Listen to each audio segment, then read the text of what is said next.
ससुराल में कितना ओवर टाइम करेगी।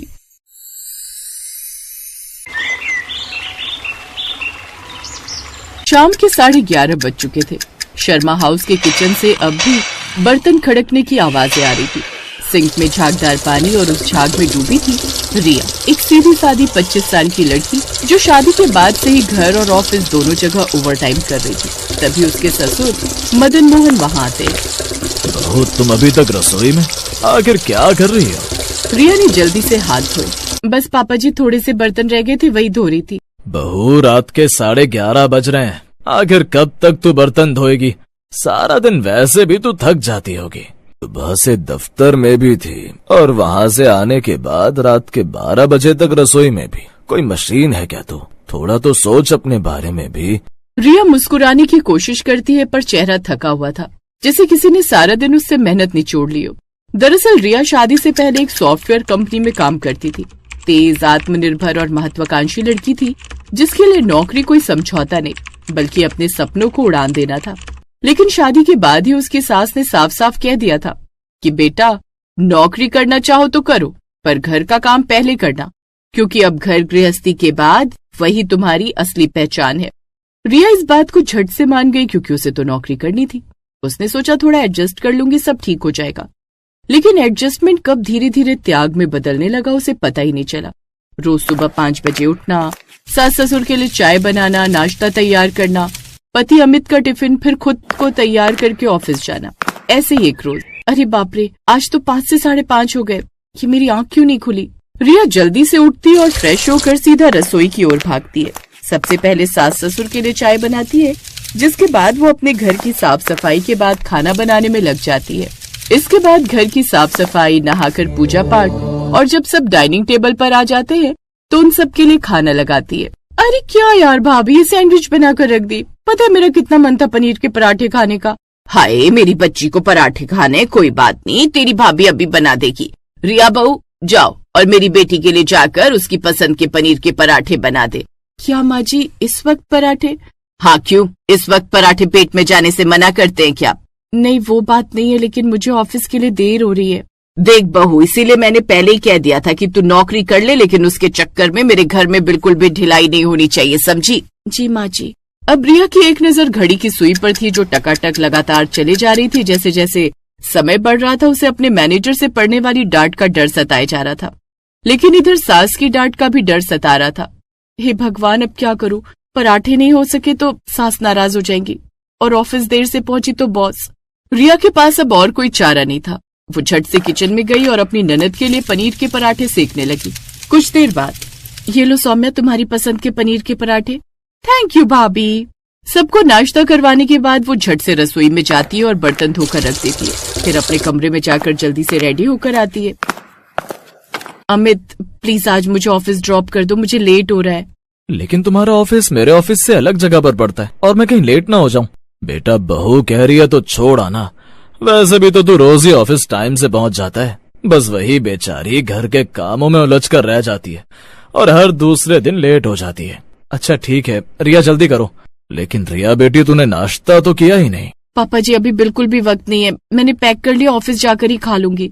रिया अमित के साथ चली जाती है। इसी तरह उसे सुबह से शाम हो जाती है। वो सारा दिन मेहनत करती है, फिर सारा दिन लगातार ऑफिस में काम करना, फिर शाम को ऑफिस से 6 बजे निकलना और घर पहुंचते ही फिर से दूसरी शिफ्ट शुरू, यानी घर के कामकाज, जैसे रसोई में सबके लिए खाना बनाना, कपड़े, सास की दवाई, ससुर की चाय। उसके ऑफिस में भी हाल आसान नहीं था। बॉस हर दूसरे दिन कहता, रिया, तुमसे उम्मीद ज्यादा है। घर की जिम्मेदारियां समझता हूँ, पर डेडलाइन तो डेडलाइन है। तुम रोज ऑफिस लेट आती हो। अरे कभी तो समय से ऑफिस आया करो और अपना टाइम पर काम खत्म करके जाया करो। जी सर, सॉरी, आगे से ऐसा नहीं होगा। इसके बाद रिया अपनी सीट पर चली जाती है, जहाँ उसकी सहेली उसका साथ देते हुए कहती है, रिया परेशान मत हो यार, तू तो जानती है ना कि तू तो सुपर वुमेन है, सब कैसे संभाल लेती है। तभी दूसरी सहेली ने कहा, सुपर वुमेन नहीं, ओवर टाइम वुमेन है ये, जो ऑफिस और ससुराल में बस ओवर टाइम करती रहती है बिना अपनी परवाह किए। कब से इसे कह रही हूँ घर पर एक काम वाली लगवा ले। अरे तू तो जानती है ना, माँ जी को पसंद नहीं है कि घर की बहू के होते हुए नौकरानी काम कर ले, इसीलिए मैं खुद ही कर लेती हूँ। उफ, तू नहीं सुधरने वाली। रिया की आंखों में थकावट की लकीरें साफ दिख रही थी। ऐसे ही दिन बीत रहे थे। एक शाम रिया ऑफिस से घर लौटी तो वो काफी थक गई थी। कुछ देर बाद उसे तेज बुखार हो गया। फिर भी वो उठकर रसोई में गई, जहाँ उसकी सास अपने लिए पानी लेने आई। रिया की थकी हुई हालत देख, अरे क्या हुआ बहू, तुम आजकल की लड़कियां ना बस जरा सा काम किया नहीं कि थक गई। खैर अब जल्दी से खाना बना ले, फिर सो जाना, बर्तन सुबह उठकर धो लेना। ऐसा कहकर सास वहाँ से चली गई। कुछ देर बाद उसके ससुर वहाँ आए। रिया बहू जरा एक कप चाय। अरे बहू ये क्या, तेरा चेहरा तो बिल्कुल उतर गया है। हाँ पापा जी, बस थोड़ा सा बुखार है। तू ऐसा कर, तू जाकर आराम कर। नहीं पापा जी, अभी खाना भी बनाना है। हाँ तो कोई बात नहीं, आज खाना तेरी सास बना लेगी, और अगर वो नहीं बना पाएगी तो मैं बना दूंगा। और अगर एक दिन कोई नहीं खाएगा तो कोई भूखा थोड़े ही मर जाएगा। शकुंतला, ए शकुंतला। अपने पति की आवाज सुनकर उसकी सास बाहर आती है। ओफो, क्या हुआ जी, क्यों चिल्ला रहे हो? शकुंतला, बहू की हालत देख रही हो, उसे कितनी तेज बुखार है, लेकिन फिर भी वो बेचारी तुम सबके लिए खाना बनाने के लिए आई हुई है। लेकिन तुम हो कि तुम्हें कोई फर्क ही नहीं, ये नहीं कि उसकी मदद कर। अरे तो उसका भी जवानी का शरीर है, दवाई खा लेगी तो ठीक हो भी जाएगी। अब सास तो अपने कमरे में चली जाती है, लेकिन मदन को अपनी बहू पर दया आ जाती है और वो उसे आराम करने कमरे में भेज देता है और अब खुद सब घर वालों के लिए खाना बनाता है। अगले दिन रिया का बुखार उतर जाता है, उसे थोड़ा आराम मिलता है। अब वो फिर से रसोई में काम पर लग जाती है, लेकिन तबीयत खराब होने की वजह से वो कुछ दिन की छुट्टी ऑफिस से ले लेती है ताकि घर पर रहकर आराम कर सके। ब्रेकफास्ट का काम तो निपट गया, लेकिन घर का काम अभी बाकी है। आज तो शरीर में बिल्कुल भी हिम्मत नहीं हो रही कुछ भी करने की, लेकिन करना तो मुझे ही है। यही सोचकर वो घर के काम काज में लग जाती है। सारा काम निपटाकर जैसे ही वो थोड़ी देर आराम करने कमरे में जाती है, लेकिन 5 मिनट बाद ही उसकी सास वहाँ आ जाती है। रिया बहू, ये ले इस साड़ी को प्रेस कर दे। लेकिन माँ जी, आपकी ये साड़ी तो मैंने खुद प्रेस करके रखी थी। हाँ की होगी, लेकिन अभी फिर से इसमें सिलवटें पड़ गई हैं, तो तू एक काम कर, इसे फिर से प्रेस कर दे। ऐसा कहकर शकुंतला अपनी प्रेस की हुई साड़ी उसे फिर से सौंप जाती है। रिया बेचारी ने सोचा था कि कुछ देर आराम करूंगी, लेकिन सास ने तो उसे फिर से काम दे दिया। फिर दिन का खाना, फिर शाम की चाय, नाश्ता और फिर रात का खाना, जिसके बाद सबके बर्तन। ये सब करते हुए रात के 11 बज जाते, लेकिन ससुराल वालों को इससे भी चैन नहीं था। वो देर रात भी उसे परेशान करते। बहू एक काम कर, मेरे लिए सोने से पहले चाय बना दे। और भाभी मेरे लिए गर्मा गर्म कॉफी। जी अभी बना कर लाई। रिया रसोई में जाती है और एक तरफ चाय और एक तरफ कॉफी बनाने लगती है और खुद से बड़बड़ाते हुए कहती है, इस ससुराल से अच्छा तो मेरा ऑफिस है जो ओवर टाइम नहीं करवाता है, और महीने में कभी एक बार करवा भी ले तो उसके भी पैसे देते। लेकिन ससुराल का ये ओवर टाइम तो कभी खत्म ही नहीं होता। लेकिन बस अब बहुत हुआ, अब और नहीं। फिर अगले दिन ही सुबह सुबह रिया अपना सूटकेस लेकर तैयार हो गई। बहू ये तू सुबह सुबह कहाँ जा रही है? माँ जी, मैंने अपने ऑफिस से कुछ दिन और छुट्टी ले ली है, और अब मैं अपने ससुराल से भी कुछ दिन की छुट्टी लेकर अपनी फ्रेंड्स के साथ 1 हफ्ते के लिए गोवा जा रही हूँ, और वहाँ से आने के बाद अपने मायके चली जाऊंगी।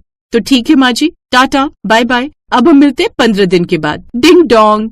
शकुंतला अपनी बहू का ये हाल देखकर हैरान थी, तो वहीं मदन मन ही मन मुस्कुरा रहा था, क्योंकि ये सब आइडिया कहीं न कहीं रिया को उन्होंने ही तो दिया था।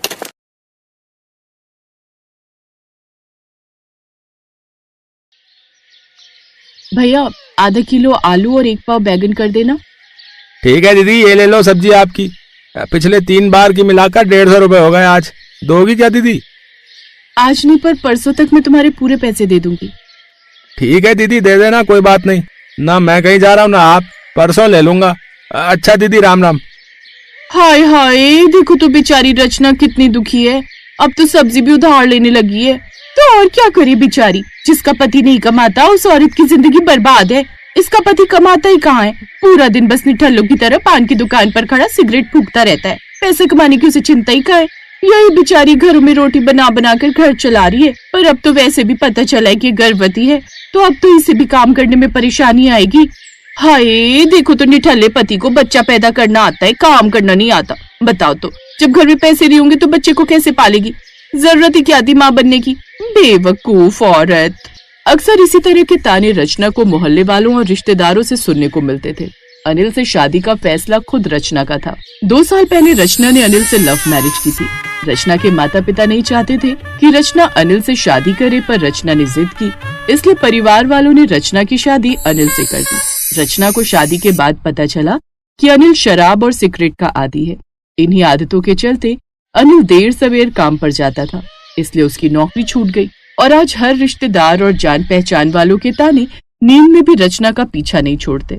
हाय हाय, इसका पति नहीं कमाता, हाय इसका पति नहीं कमाता, हाय हाय हाय हाय, इसका पति नहीं कमाता। रचना नींद से जागती है। उसने नजर घुमाकर अनिल की तरफ देखा और फिर घड़ी की तरफ देखने लगी। 5 बजे हैं, पर सोने का मन ही नहीं है। ये मैंने कैसा सपना देखा? ये सब रोजाना के ताने हैं जो सपने में भी मेरा पीछा नहीं छोड़ रहे। आज काम पर भी जल्दी जाना है, उठी जाती हूँ। रचना उठकर कमरे से बाहर आई तो देखा उसकी सास जगी हुई थी। अरे रचना, आज जल्दी उठ गई? सुबह थोड़ी देर से उठ लिया कर बहू, अब तेरा तीसरा महीना शुरू हो गया है, आराम भी शरीर के लिए जरूरी है। माँ जी, वो पता नहीं बहुत बुरे बुरे ख्याल मन में आ रहे थे, उसी से नींद खुल गई। मैं जानती हूँ बहू, रोजाना तुम्हें अनिल की वजह से ताने सुनने पड़ते हैं। पता नहीं अनिल को कब समझ आएगी, कब ये कोई काम करेगा, कब कमाने पर ध्यान देगा। मैं तो समझा समझा कर थक गई। माँ जी, मैं चाय बनाकर लाती हूँ, आज काम पर 8 बजे पहुँचना है। हाँ हाँ, तू टाइम से जा, घर की रोटी सब्जी मैं देख लूंगी। रचना की सास विमला बहुत अच्छे स्वभाव की थी। वो अपनी बहू का दर्द समझती थी। सास को भी यही लगता था कि बेटा घर बैठा है और बहू बेचारी कमाने के लिए मेहनत कर रही है, पर अनिल को ये बात कहाँ समझ आने वाली थी।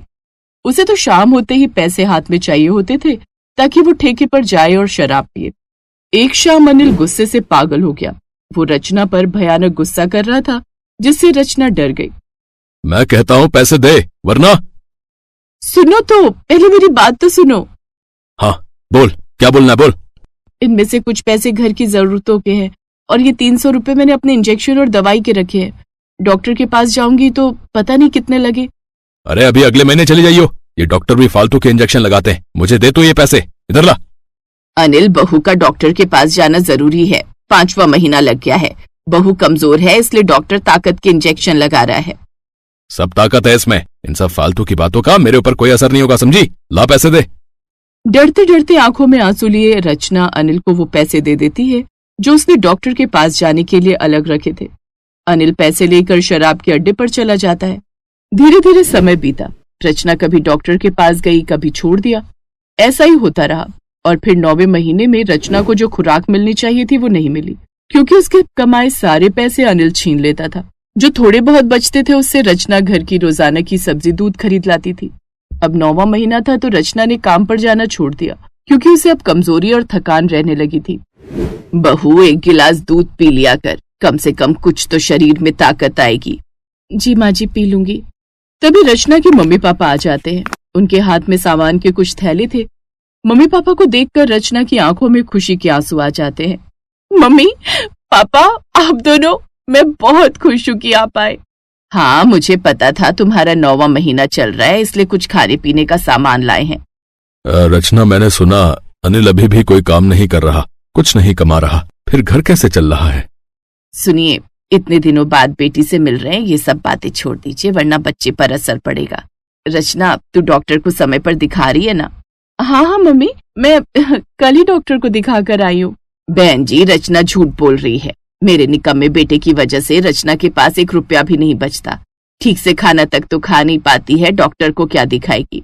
रचना, तूने अपनी इतनी बड़ी परेशानी हमसे नहीं कही। मैं कहता हूँ अभी के अभी तू हमारे साथ चल, मैं यहाँ तुझे इस नर्क में नहीं रहने दूंगा। पापा नहीं, प्लीज ऐसा मत बोलिए, ये मेरा घर है, मैं ये घर छोड़कर कहीं नहीं जाऊंगी। सुनिए, मैं रचना की परेशानी समझ सकती हूँ। रचना को इस हालत में कोई भी टेंशन नहीं होनी चाहिए। ठीक है बेटी, अगर तू साथ नहीं चल सकती तो अपना ख्याल तो रख सकती है। सुनो, रचना को कुछ पैसे दे दो ताकि ये डॉक्टर को भी दिखाए और अपना खाने पीने का सामान भी मंगवाती रहे। रचना, ये कुछ फल फ्रूट, ड्राई फ्रूट है, ये भी खाती रहे, शरीर में ताकत आएगी। अपना ख्याल रखना, हम आते रहेंगे। हाँ। रचना के पिता भी एक छोटी सी कपड़े की दुकान चलाते थे। उनके पास ज्यादा तो नहीं था, पर इतना पैसा था कि वो अपने बच्चे की मदद कर सके। उन्होंने रचना के हाथ में 15,000 रुपए दिए ताकि रचना को इस हालत में कोई परेशानी ना हो। पर अनिल ने अलमारी में वो पैसे देख लिए और चुपचाप पैसे उठाकर दोस्तों यारों के साथ घूमने निकल गया। रचना ने जब डॉक्टर के पास जाने के लिए पर्स देखा तो वो घबरा गई। माँ जी, मैंने इसी पर्स में पैसे रखे थे, पर पर्स खाली है। बहू, मैं जानती हूँ कि ये सब अनिल की करतूत है, वही। अचानक रचना को लेबर पेन शुरू हो गए। सास घबरा गई। वो ऑटो वाले को बुलाकर लाई और रचना को अस्पताल लेकर पहुंची। सास ने रचना के मम्मी पापा को भी बुलवा लिया। रचना की हालत नाजुक थी। रचना बहुत कमजोर है। रचना की हालत बहुत नाजुक है, अभी हम कुछ नहीं कह सकते। शायद रचना को कोई गहरा सदमा है जिस कारण उसकी यह हालत है। डॉक्टर आप कुछ भी कीजिए, मेरी बेटी को बचा लीजिए। डॉक्टर मेरी बहू को बचा लीजिए। तभी अनिल आ जाता है। जब उसे ये बात पता चलती है तो वो भी घबरा जाता है। अनिल अभी भी थोड़ी नशे की हालत में था। डॉक्टर आप कुछ भी कीजिए, मेरी बेटी को बचा लीजिए। देखा, यह है हमारा दामाद जो ठीक से खड़ा भी नहीं हो सकता। वो मेरी बेटी को क्या संभालेगा। बस अब मैं अपनी बेटी को तेरे साथ नहीं रहने दूंगा, तलाक दिलवाऊंगा। देख तू, बस तूने मेरी बेटी को बहुत सताया है। सुनिए, चुप हो जाइए और भगवान से प्रार्थना कीजिए कि हमारी बेटी सकुशल रहे। अनिल रो रहा था। पहली बार उसकी आंखों में पश्चाताप दिखाई दे रहा था, पर अभी वो कुछ नहीं बोला, बस चुप रहा। कुछ घंटों बाद डॉक्टर बाहर आई। उसके चेहरे पर मुस्कान थी। घबराइए नहीं, आपकी बेटी अब ठीक है। और हाँ, आप नाना बन गए। आपकी बेटी ने एक प्यारी सी बेटी को जन्म दिया है। माँ और बच्ची दोनों बिल्कुल ठीक है। सबके चेहरे खुशी से खिल गए।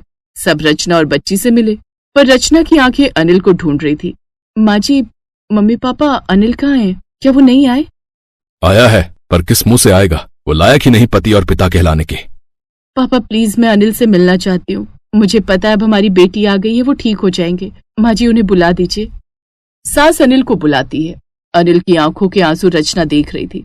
अनिल ने कांपते हाथों से अपनी बेटी को गोद में लिया और उसके आंसू छलक गए। मैं खूब कमाऊंगा अपनी प्रिंसेस के लिए। उसके पापा खूब मेहनत करेंगे। मेरी परी, मेरी गुड़िया, मैं खुद को बदलूंगा। मैं आप सबसे माफी मांगना चाहता हूँ, मुझे माफ कर दीजिए। उस मासूम बच्ची के आते ही अनिल में बदलाव आ गया। उसने कमाना शुरू कर दिया और रचना के छोटे से परिवार में उसकी बच्ची नई खुशियां लेकर आई।